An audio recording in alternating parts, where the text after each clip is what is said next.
What's up, guys? Happy 4th of July, and welcome back to Star Wars Collecting and Hobbies.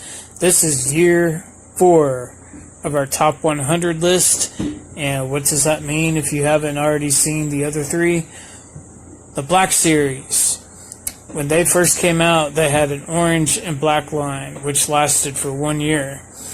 And then they had to do some packaging modifications to allow taller characters such as Chewbacca to fit in the box, because he was supposed to be number 13 in Series 1. So they basically made the boxes a little bit taller, a little bit wider to accommodate bigger figures, and it looked for the most part the same as the orange and black line. But then they changed it to blue and black, and that was Series 2. Now when The Force Awakens came out for 2015, the whole entire trilogy, they stayed with the red and black line. They modified the packaging once again and put numbers on them, where in the first series they were numbered 1 through 14, and Chewbacca was missing number 13. In the second series there was 1 through 16. And for the red and black line, they continued that whole numbering system throughout the entire trilogy. So they actually went up to 112. So altogether, there's 141 single box figures, and we're doing a countdown of the top 100. And in order to do that in little snippets, I guess you could say, and manageable videos, we don't have to watch a really long video, I decided to break them down year by year, do the top figures for each year. So this year, in year 4, which started at the fall of 2016 and ended in the summer of 2017, we had 20 different figures in the red and black line. So starting off at number 22 is where we end up right here. But after this top 100 list that I do for my personal list, we're going to do a top 100 voted by you, the listeners. And this is something that we were asked to do on the First Jedi podcast back in the summer of last year. So we started voting last year because we had a feeling, we had been told by numerous different people, that after the trilogy there would be a packaging redesign. We didn't know if the numbering system was going to continue past 112 or whatever, but they decided not to do it that way. They decided to number each figure by where they're from. Like, say the Rebels crew, they're all numbered and they have purple packaging now. And then the Empire Strikes Back, they have blue. And there's Luke from Snowspeeder, Darth Vader, Hoth Rebel Trooper.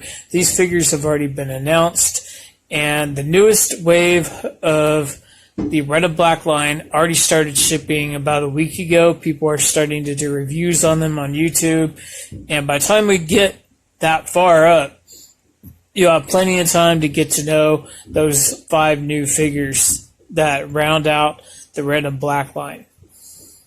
Once again, this is just for single box figures, exclusives, multi-packs, and stuff like that. That'll be a separate video, just to keep it shorter.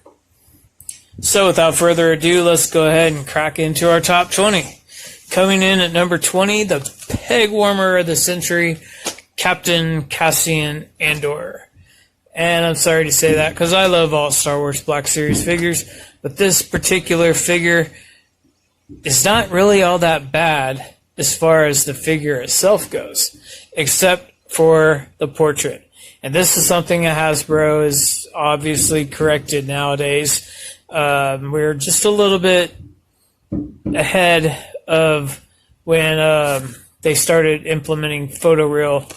And this Cassian Andor figure, there's 2 different variations of him. There's more of a blurry, fuzzy version of his beard and his eyebrows where they look a little fuzzy, kind of like a, I don't know, just they have fuzzy eyebrows, but like a werewolf or something. But anyway, This particular figure, he comes with a couple of different accessories, comes with a couple of blasters. If you want the sniper rifle that he uses in the movie of Rogue One, you actually have to buy a Target exclusive 3-pack, which comes with Cassian Andor again in his regular attire that we see him in most of the movie.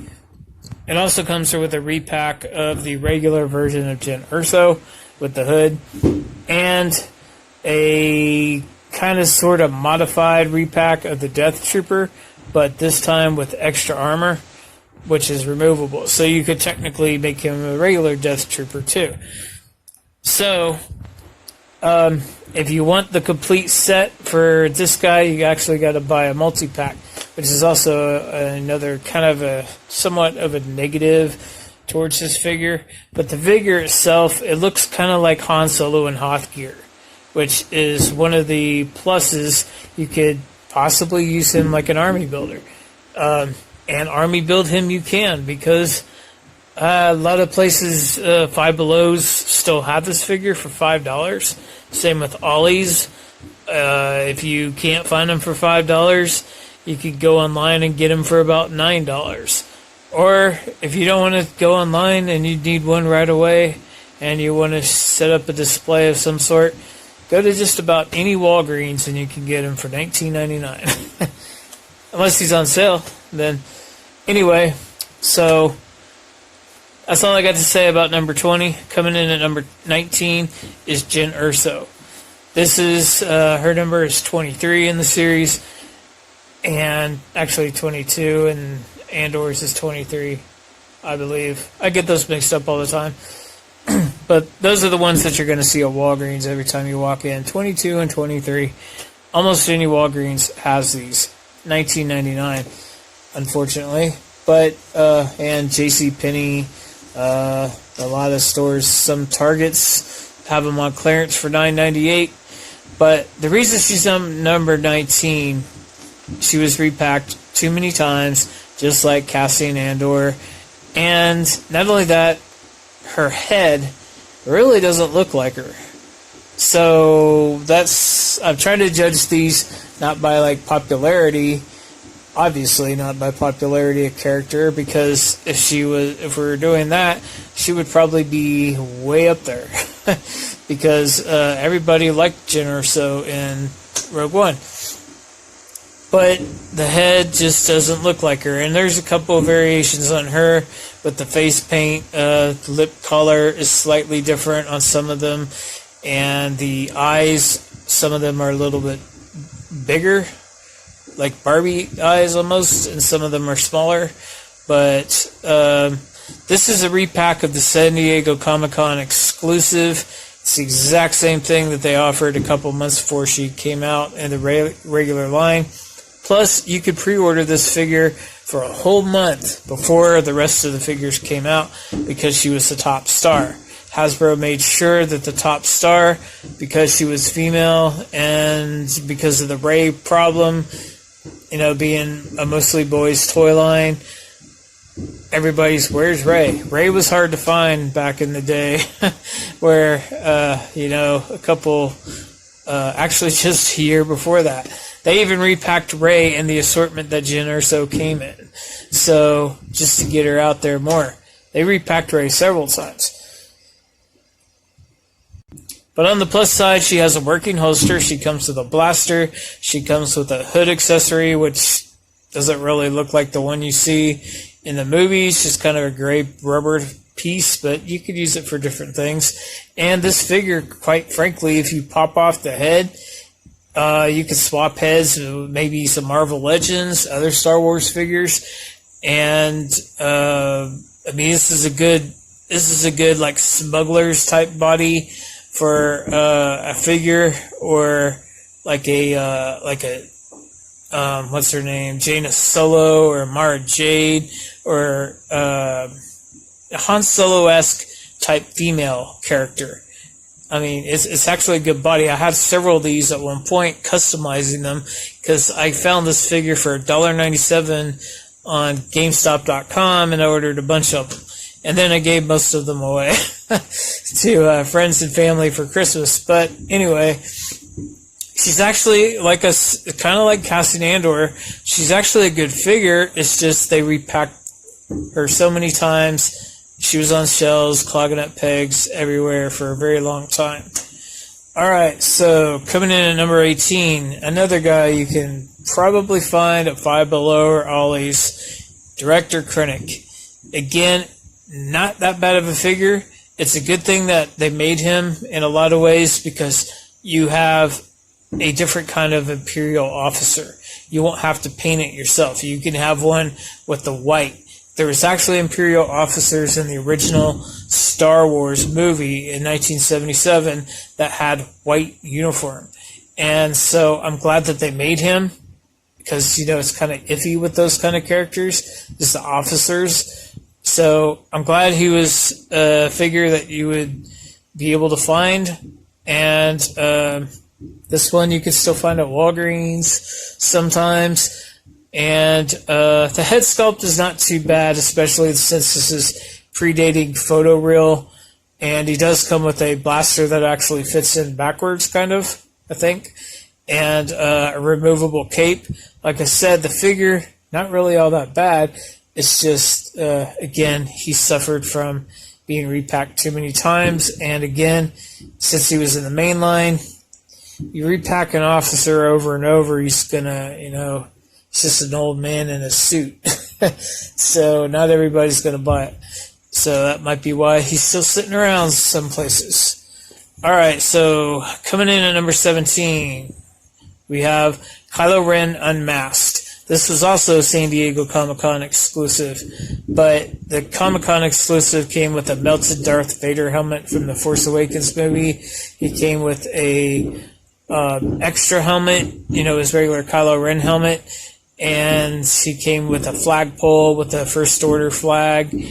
And he also, the regular release comes with the other two accessories, which are the unlit lightsaber and the lightsaber that's already lit up. So the unlit one, I believe pretty sure you can put it on the side of his belt. I think that's why they gave it to him. Part of the reason. I know on the next figure you can, on the next version of him you can, but I'm pretty sure you could do that because I think I saw a slot. But it's been a while since I've even looked at that figure, but I think that's true. The only problem with Kylo Ren, technically, is he's kind of pale. His skin color, the molded head skin color is a little too pale. And the reason he's more on the lower side of the list is because it's, again, it's a repack. Well, of course you're going to repack him. He's the main character. But it's really, for the most part, the Kylo Ren you had before with a different head. And it doesn't come with an extra helmet to swap it out on the regular release. So, that's just my personal thing.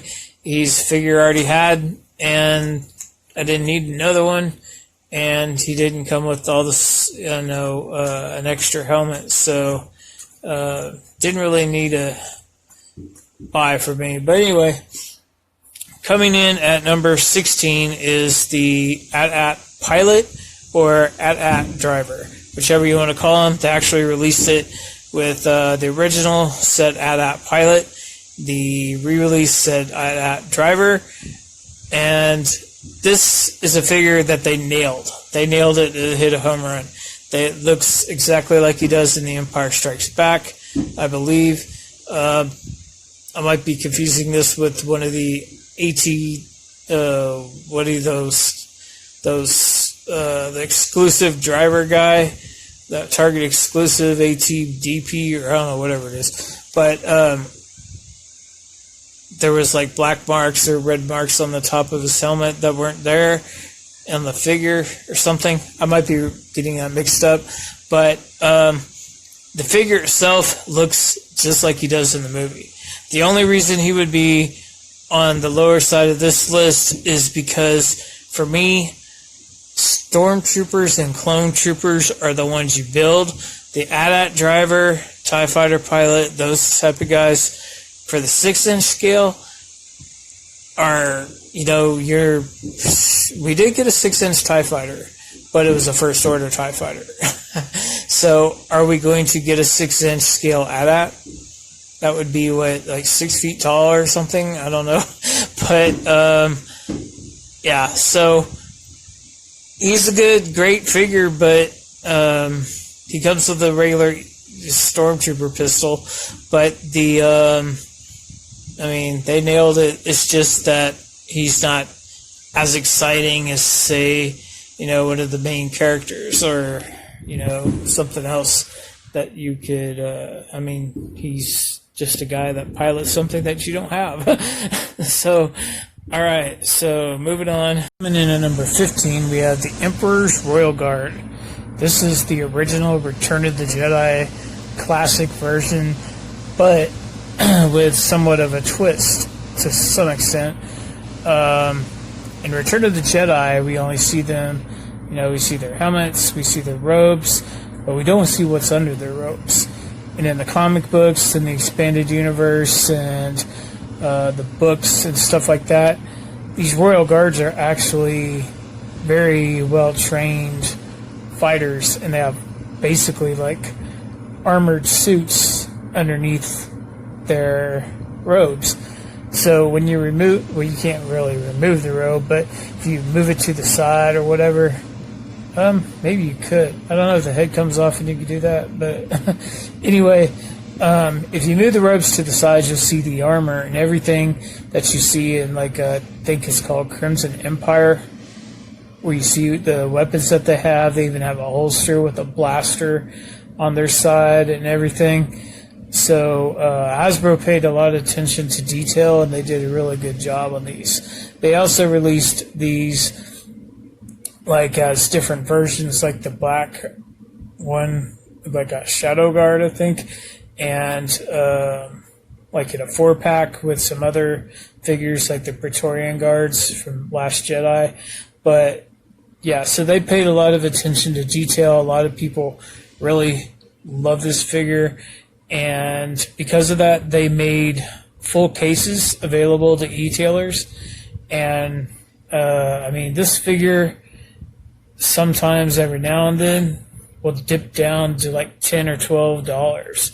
And because a lot of e-tailers will get them in. It's an army builder. So looking it up right now, it goes for about $20 to $22, depending on if these sell. Like if these were to sell out right now, it would be about $22. But right now it's going for $20, which is regular retail.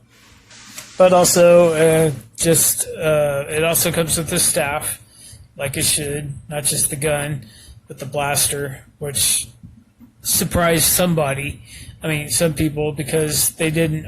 Some people don't know that these guys have armor and all that kind of stuff underneath. But when you get the figure, then you'll find out. And kind of hidden surprise for those who don't pay attention to the expanded universe of the comic books. So no complaints here. It's just you never really saw these guys in action. So a lot of people, the original trilogy, they just think of them as two guys that stand there by the Emperor. So that's kind of why they're down the list, because, yeah. Anyway, coming in at number 14, we have the Qui-Gon Jinn action figure from The Phantom Menace, one of the prequel trilogy figures. And they tried to do something a little bit different. This is right before they started doing photoreal. And they did a little something where they kind of like engraved his eyes in a different way and then painted them, or painted some, I don't know exactly. You might be able to find it online, but they did some kind of technique. Some of these figures came out where they just had straight black eyes, and they look like they're possessed.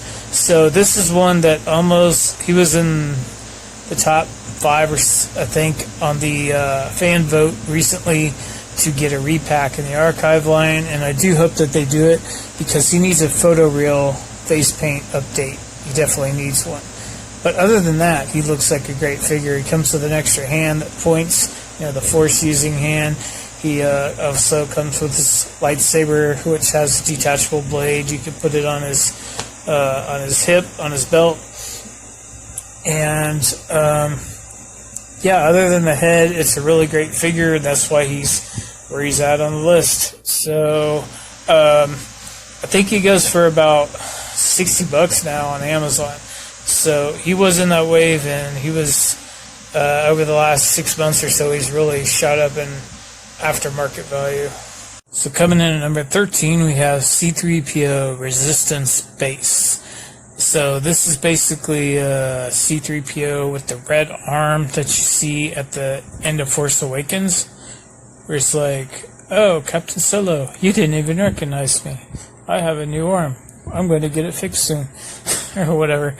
Anyway, there's two variations of this C-3PO.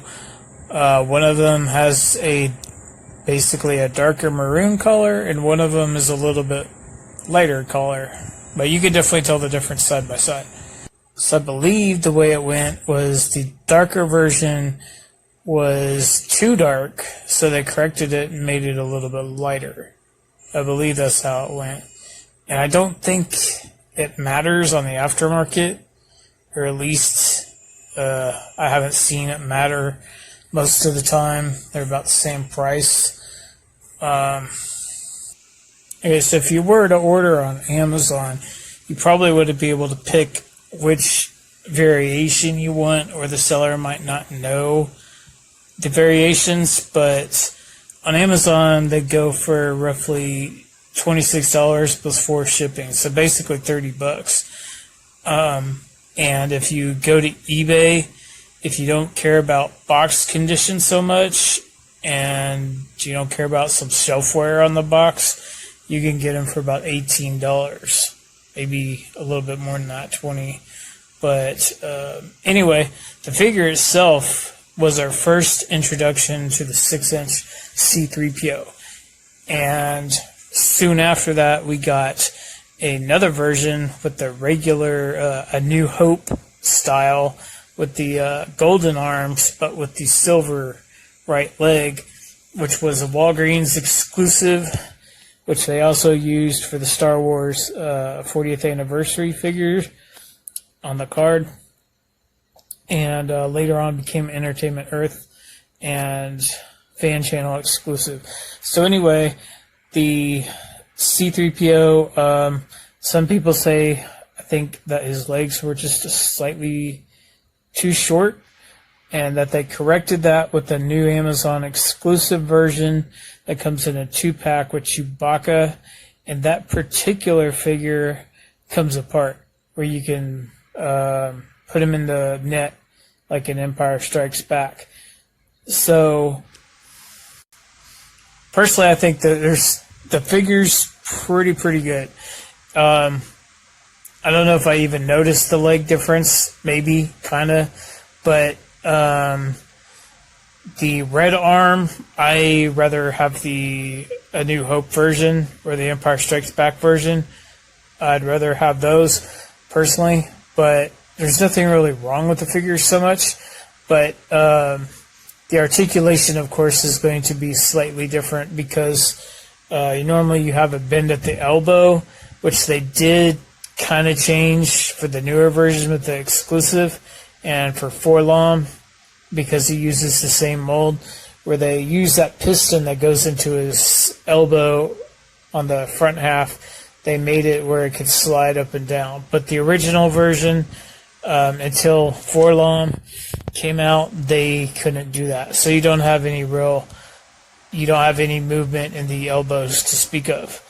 So other than that, I think he's a great figure, but he's just not the one that I want, because I'd rather have the original trilogy version. But as what he is, as a Force Awakens version, and you want him for Force Awakens, there's really nothing wrong with him, except for maybe the elbow articulation. Alright, so coming in at number 12, we have Lando Calrissian from the Empire Strikes Back.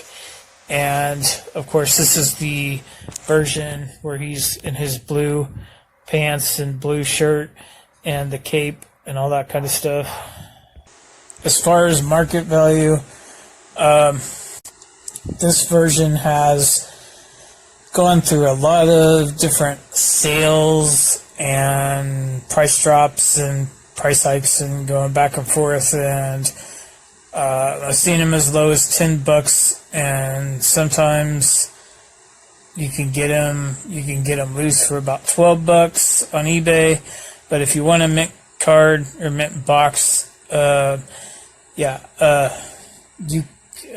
can get them on sale sometimes at certain places. But anyway, his regular market price is basically retail, $20. But for the most part, this figure I was impressed with it. Actually, the artwork doesn't look as good as the figure does. In a way, I think the figure looks better than the artwork. From what I remember, I haven't actually put the picture in the video, but from what I remembered, I was like, wow, so the figure looks better than the artwork does, which is a good thing. So they did update him with photoreal process just a couple months ago in the Empire Strikes Back 40th anniversary re-release, and he's relatively easy to find if you find him, because a lot of people don't really think that the update, I guess, is really needed, because the first one looked pretty good. But the photoreal, in my opinion, does look a little better, and it looks very accurate. But the first one is great. It's not really anything wrong with it. The way the torso articulates, though, the mid-torso in some figures, I don't like the way that they have that diaphragm joint in the middle of between their rib cage and their waist. But so it kind of looks off in a way, in some way. But and also the cape, I wish it was soft goods, because if it's rubber, then there's limited posability because it could fall off. So, and he comes with his little, that little communicator thing and a blaster. And yeah, he's a great figure overall, though. All right, so moving on to number 11, we've got Leia, Princess Leia from A New Hope, the white gown version, the one everybody's waiting for, just like Luke that we got earlier in the year in the number 21. So this one, I think her number's 30 something, but I forget. But the first sculpt that they showed at San Diego Comic-Con, this is a very popular story. Most people have heard it already. She looked like kind of a chipmunk. A lot of people didn't like the way her face looked, and this was around the time. Well, actually, Carrie Fisher was still alive at the time, but rest in peace, Carrie. But anyway, a lot of people just didn't like the look, and they've been waiting for this figure for a long time. You know, we all know that the soft goods are going to be kind of maybe good, maybe not. We don't really know, but because they don't really translate for a full dress sometimes on an action figure. But it's the soft goods really are very silky and smooth, and I wouldn't even touch it unless you wash your hands first, because you don't want to get it dirty. It just feels very plush, very high end, I guess. And I really like the figure, and they did remold her head. She shipped for something like 10 weeks with the bad head, because they already had her packaged and ready to go, because these are, done several months in advance. But I mean, we're already displaying her at San Diego Comic-Con, so they said, okay, we're going to change the head. And they did change the head, and it did ship in the red and black box, but on the tail end side. And also they reissued that whole entire wave because it was so popular, because that's Sabine, Darth Revan, a whole bunch of characters that everybody really, really wanted, especially Darth Revan and Sabine. And so they reissued that full case wave. So it's really now, I would say, there would probably be more of the corrected head in the box than the one with the original head. And the corrected head at that point was the best likeness of Carrie Fisher that we have ever seen on an action figure. And so it was phenomenal at that point. And they also reissued her in the 40th anniversary card backs for the A New Hope. And for a lot of people, that was the first time they saw it with the corrected head, because that original wave that she came in was very difficult to find. Everybody was trying to get Revan. But she comes with her trademark blaster, of course, and like I said, the dress feels really nice. The boots are accurate. The gun is accurate. The head, best one we got so far. They went back to the double jointed elbows and the swivel biceps because they're covered up. So when they're covered up, they don't have a problem doing that with bare skin arms because you're not going to see them. So they have more articulation. And yeah, so this was a good release.